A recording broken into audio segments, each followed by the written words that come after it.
Hi, it's Jemal at Cooper Road Mini here in our shop. A lovely Saturday with the sun hitting it just right. Let's show what we found out now. This is an engine that we featured on our YouTube channel 2 years ago or so when we put it together. This is the one that was the long rod 1380 Sprite race engine. And in fact, we had great success with it. This was our friend Carlo Flores' number 59 Bug-Eye Sprite that he ran in the Vancouver, British Columbia area. Of course, many races in the northwestern U.S. And I know the year before it was his, it was the points champion. So the car just very consistent, great engine. Carlos raved about the way it runs. People come over and look at his car to see, is that really an A-Series? Wow. So fantastic working engine. But you know, we expect these things. These were an agricultural engine of the 1950s, and we're spinning them up into 8,000 RPM with trick parts and things developed over decades. But still, we expect after a couple of years, something might go wrong eventually. No matter what we do to put them together, obviously we seek to have the best combination of power and reasonable reliability. Yes, you can make a bit more power on a dyno, but it's not going to last a number of years. That you can still put the hurt on the competition if it's put together well. So in this case, last race of the season here, I got a call from Carlos' shop up there, our good friend Paul, and he says, something happened to it, it made a funny noise. We had, it looks like our number 3 and 4, something got ingested, the ends of the plugs got beaten up, and in fact we did show, as we were disassembling it, a little bit of that. Here's what we found. So interestingly enough, I had found a piece that I thought, well, that could be the top of a piston. It's got kind of this round, circular. And so we disassembled it, and inside the ports of number 3 and 4, we found these little items of debris here. So we thought, all right, let's continue and see what broke. Interestingly, nothing broke.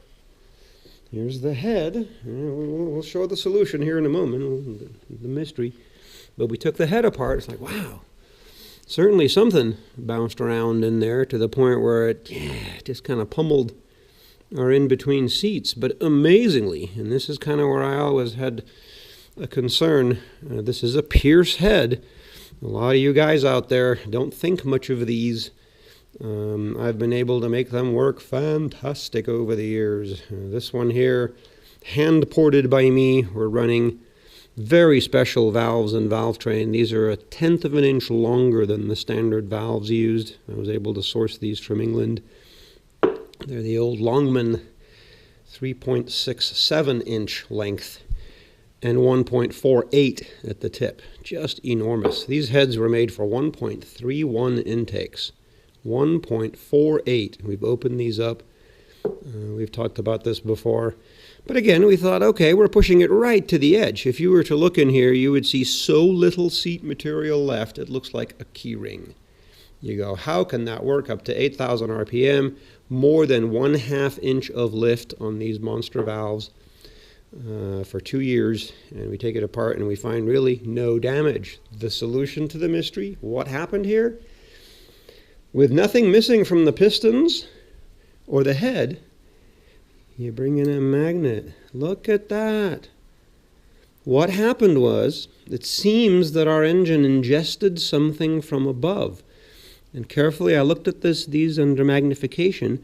It looks to be something sheet metal, something screen. I'm thinking a screen under the air filter, or some sort of a cage in between the carburetor and the manifold, even a gasket that hangs into the manifold.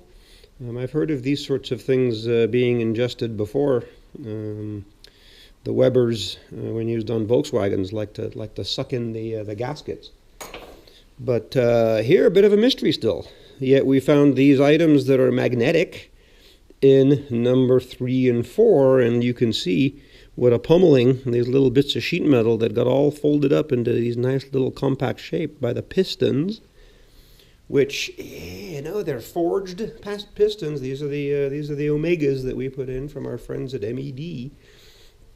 Yeah, the head took a beating, but it looks like a bit of a rough sand cast. Chunks here on the. You could probably still make this head work, except that it looks like that number 3 took the worst of it. It did chunk the area right in between, no crack, but we're missing a sliver of aluminum there that would make the seats eventually erode their support, I would think. So this might be a display head. I might send it back to Mike at Pierce with kudos. The thing just performed fantastic for what we did with it.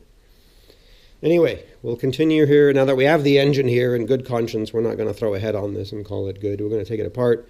We're going to study what happened inside of it. We're going to take a look at the condition of our, it's got the MED billet crank, the Arrow 6-inch connecting rods, the special casting higher pin height, Omega pistons. We have room on this, unlike the mini engine we did here over the last season, which the block had been much more used up. We can actually deck this block and still not have the piston come out.